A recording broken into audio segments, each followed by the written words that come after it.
उसको जेनोसाइड तक करनी पड़ी।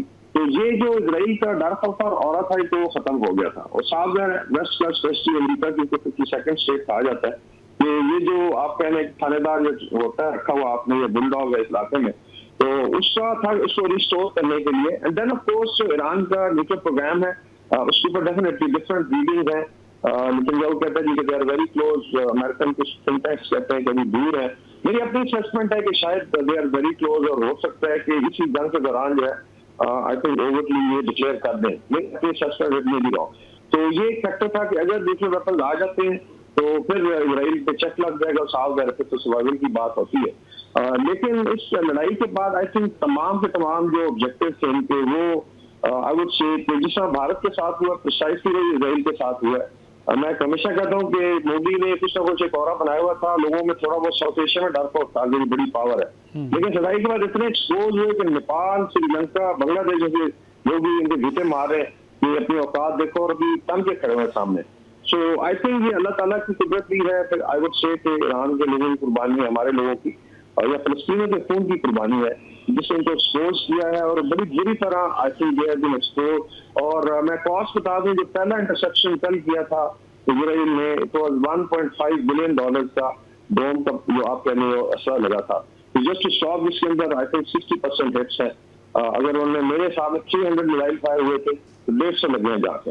तो ये हालत है टोटल। तो अभी आई एम श्योर अभी जो इंटरसेप्शन हो रही है उसमें $2 अरब जो है वो निकल जाएगा। ये अभी आई थिंक अमेरिका में भी सवाल उठेगा कि इस बंदे को, इस मुल्क को आपने पाला हुआ है बदमाशी के लिए, और ये एट रैंडम असला भी खर्च करता है और फिर ये नाकाम भी होता है, खिते में इसने तबाही की हुई है। तो उसमें why we should spend American tax dollar की बात अभी, तो उसी के लिए सस्टेन होता है। बाकी जो है इनका टेक्नोलॉजी का था, जो साइबर में बड़े तेज हैं, तो पुराना है, तो एयर डिफेंस, तो जो जिस भारत ने परसेप्शन बनाई थी, तो अल्लाह के फजल से आई थिंक दोनों साइडें है उनको नाकामी हुई है। और ये जो आई थिंक डिजायर थी इनकी ईरान को, देखिए इसके अंदर एक बड़ा जो मूव था मेरे ख्याल में वो था रिजीम चेंज, ईरान की तरफ एक एफर्ट थी। तो शायद पाकिस्तान ने भी यही अटेम्प्ट की थी, इस पर बाद में डिस्कशन हो सकती है। तो ईरान का एक डेमोग्राफिक इशू है। एक तो जो रिजीम है वो साल 1979 से बैठे हुए हैं, कुछ लोग खुश नहीं है, स्पेशली डायस्पोरा है। फिर इनके अंदर सिर्फ कॉलमिस्ट हैं लाइक मुजाहिदीन खल्क है एमए के, जिसने भारत के साथ मिलकर सारा साइंटिस्ट को मरवाने में टारगेटिंग हुई, उसके अंदर ये लोग शामिल थे। तो उस लिहाज से उनकी तैयारी थी कि हम डेवस्टेटिंग स्ट्राइक करेंगे, लीडरशिप को उड़ाएंगे, साइंटिस्ट को उड़ाएंगे, और शायद आवाम खड़ी हो जाएगी कि आपने इतना नुकसान होगा अपना डिफेंस नहीं कर सकते। वो अल्लाह ने करम किया कि एक दिन में आई थिंक ईरान ने सारा पांचा पलट दिया, और बड़ी स्ट्रेंथन होगी ईरानी सोसाइटी दोबारा जो है। और अभी एजेंट्स भी जो पकड़े गए टाइम श्योर उसके अंदर भी जिसमें इंक्वायरी से पता चलेगा। तो ये आई थिंक 2-3 बड़े ऑब्जेक्टिव थे। बाकी के लोगों को परवाह नहीं है कि गल्फ में अगर आग लग जाती है, अगर खुदा ना खास्ता शिपिंग बंद हो जाती है, बिकॉज इजराइल फील कि मेरा तो पैसा आ रहा है वहां से। और आपको पता है जी शॉपी में पीछे गोल्ड स्मिथ है, पीछे रॉथशाइल्ड फैमिली बैठी हुई है, इसी तरह बड़े बड़े जो टाइकून है, मार्क जुकरबर्ग है, तो पैसे की तो कमी नहीं है। सेम इंडिया का भी दिमाग खराब है, कहते हैं हम पैसे से हर चीज कर सकते हैं।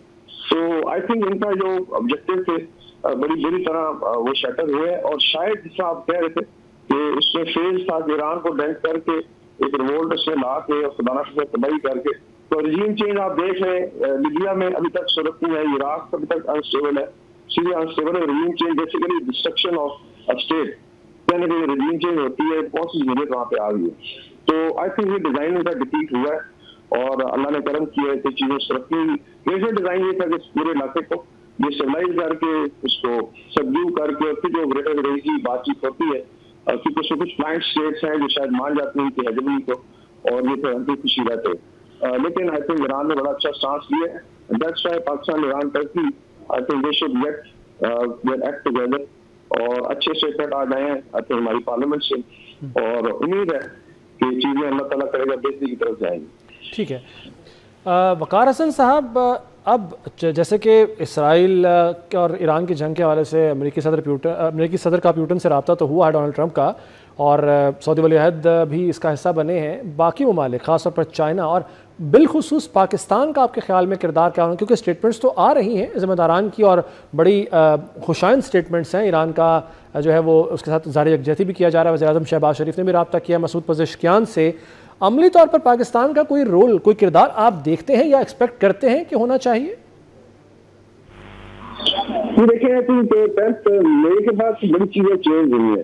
जिस तरह जनरल जिन्ना ने कहा, जो प्राइम मिनिस्टर के लिए एडवाइजर है, कि पाकिस्तान आफ्टर 10th है very different Pakistan, it's a confident Pakistan. और मैं यहाँ का बता दूं, वेस्ट एशिया में, टर्की में, रीजन में तो सुपर स्टेट कहते हैं, बड़े फखर से कहते हैं। तो एक तो आपका ऑलरेडी अलग से मिलिट्री स्टेचर और जो स्टेट और मॉरल स्टेचर बिकॉज राइट पे लड़े, वो बहुत हाई है। और आपने देखा कि वज़ीर-ए-आज़म ने ईरान का विजिट भी किया था, अंशर वहाँ पे डेफिनेटली बातचीत हुई। There are certain confidential I think arrangements हैं जो शायद मीडिया पे बंदा बात नहीं कर सकता, लेकिन डेफिनेटली ये नहीं हो सकता कि खुदा खास्ता ईरान जो है उसको कुर्बानी का बकरा बना के मारा जाए और हम चुप रहेंगे या हम फिजिकली कुछ नहीं करेंगे। Same is feeling in Turkey. तो मेरे ख्याल में जो आज का पॉलिटिकल स्टेटमेंट है ये काफी माने थे, बहुत ज्यादा डिस्कस है। मैंने बताया कि अरब मीडिया में CNN पे और बाकी जो है भारतीय मीडिया ने इसको काफी उठाया है for their own reason.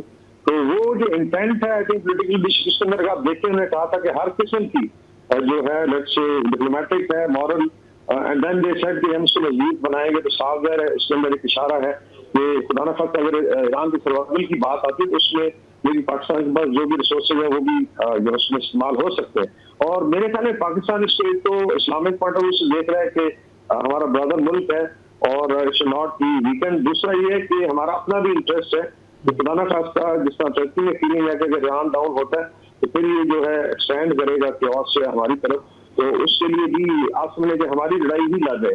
I think एक और बहुत बड़ा फैक्टर जो टाइम में मिस कर रहे डिस्कशन वो था इजराइल का अपना रोल भारत और पाकिस्तान की वॉर में। मैं तो उसको वॉर ही कहता हूँ, चाहे वो 4 दिन की थी बल्कि अवश्य 5 घंटे की थी।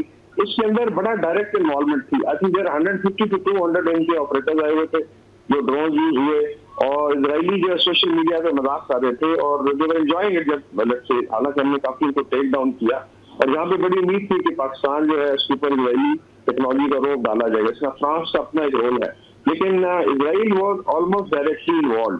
तो क्या पाकिस्तान जो है जब उसको मौका मिला तो अपना स्टोर सेटल नहीं करेगा? ये मैं आपको छोड़ता हूँ नाज़रीन पे इस चीज पे गौर करें कि जब आपको इनडायरेक्टली और से डायरेक्टली आके उन्होंने भारत का साथ दिया है तो क्या आज अगर यहाँ जरूरत है तो हम इसका क्यों ना साथ दें? बड़ा ये एक सजेशन हो सकती है, लेकिन मेरे ख्याल में पाकिस्तान का एक ग्रोइंग रोल है। दूसरा, ईरान को अगर कोई एप्रीहेंशन थी अपने मशरकी बॉर्डर से वो दूर की गई होगी कि इसमें बहुत ज्यादा फुलझड़ियाँ छोड़ने वाले लोग हैं कि यहाँ से कोई खुदा ना खास्ता स्पेस वगैरह दी जाएगी, ऐसा बिल्कुल नहीं है। पाकिस्तान सॉलिड रॉक की तरफ खड़ा है। Same is I think Turkey में भी फीलिंग है। तो ये पूरी जो लाइन है जियोग्राफिकल आप देखें तो एक जोन बन जाता है पाकिस्तान, ईरान, टर्की और आज भी आपको पता है रेलवे लाइन अभी भी है और सड़कें भी है और हम लोग आपस में तस्वीर नहीं है। तो ये अल्लाह की तरफ से आई थिंक जैसे वैसा सर्वाइवल भी हमारा इसीलिए है कि तीनों मुल्क जो कम अज कम यूनाइटेड है। इसका फिर एक इनडायरेक्ट इफेक्ट आ रहा है मिडिल ईस्ट पे। आई थिंक इवन प्रेस मोमिन सलमान ने बड़ा अच्छा सांस लिया ईरानी जो गए हुए थे हज के लिए और फंस गए बिकॉज फ्लाइट्स हुए तो उन्होंने कहा कि हमारे मेहमान है। इसी तरीके से कतर ने आई थिंक एक पॉजिटिव रोल प्ले किया है।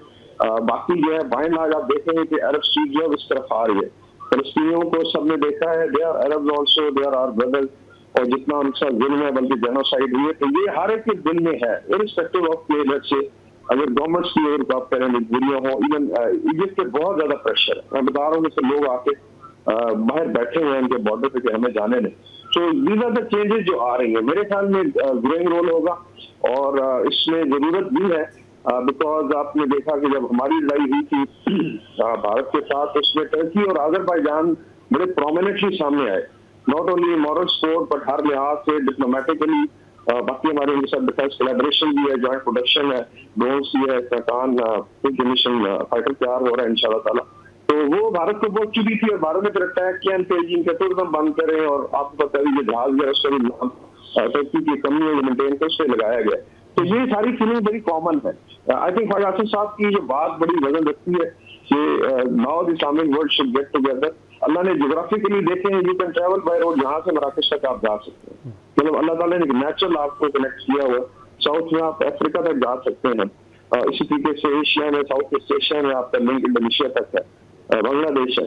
तो ये टाइम आ गया कि हम लोग इकट्ठे हों। अगर नेटो जो है अपना एक लक्ष्य खास आप कह रहे मदद की फोर्स है टर्की के मिली से क्रिश्चियन आर्मी है, मैं भी कहूँगा, लेकिन ठीक है अपने इंटरेस्ट के लिए इकट्ठे हैं तो वाई नॉट, क्यों हम मार खाएं, क्यों जो है रोजाना को हम पे चढ़ाई कर दे।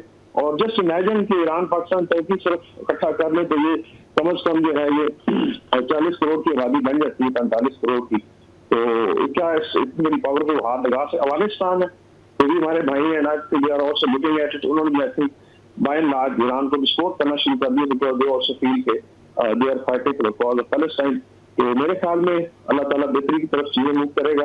इस्लामिक वर्ल्ड के लिए, अरब वर्ल्ड के लिए बड़ा टेस्टिंग टाइम है। They have to now see कि क्या जो कमर्शियल इंटरेस्ट है, वो जो मॉरल ऑब्लिगेशन है उसको सुपरसीड करते हैं या उसको रीथिंक करते हैं। मैं तो कहूँगा अपना लीवरेज इस्तेमाल करें। अगर they have lot of leverage with America, with India and with Israel also, ये बंदे के बच्चे बने और जिस तरह बाकी स्टेट्स रहती हैं अमन के साथ, शांति के साथ, इस तरीके से लिव एंड लेट लिव वाली बात है। हमारी इस तरह किसी के साथ दुश्मनी नहीं है, लेकिन अगर कोई धौंस धांधली करेगा और सब भी करने की कोशिश करेगा तो मुसलमान तक तो आगे खड़ा हो जाएगा। और ये ईरान ने भी करके दिखाया और पाकिस्तान ने भी करके दिखाया।